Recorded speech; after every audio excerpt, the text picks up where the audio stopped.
কেন এসেছিলেন এখানে? হিয়ারিং এসেছিলেন? কি বললো অফিসারে?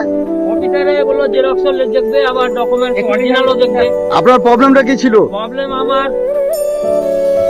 সামনেকার স্ত্রীর কোনো ভুল টুল ছিল না, যে মানে স্টেটের জায়গায় হুসেন ছিল 2002-এ, আমার নাম আছে নিজের, হ্যাঁ আমার 54 সালের আমার বাবার আরএস সিএস সমস্ত কিছু আছে, আমি 77-এর জন্ম, তার ডকুমেন্ট আছে, হ্যাঁ রেশন কার্ড আছে, সমস্ত কিষাণ ক্রেডিট কার্ড আছে, হ্যাঁ সমস্ত কিছু থাকা সত্ত্বেও নির্বাচন কমিশনার আমাকে 2002-এর লোককে ডাকছে। আচ্ছা তাতে সিপিএম কিছু করতে চায় না, কংগ্রেসরাও জুবি জুবি জল খাইছে, এই দশা আমাদের এই করছে কংগ্রেস। আচ্ছা আচ্ছা সবাই যৌথভাবে সবাইকে নির্দেশ দিচ্ছি যেন সবাই যৌথভাবে এক মঞ্চে দিয়ে বিজেপির বিরুদ্ধে আপনারা ভোট মারেন। আচ্ছা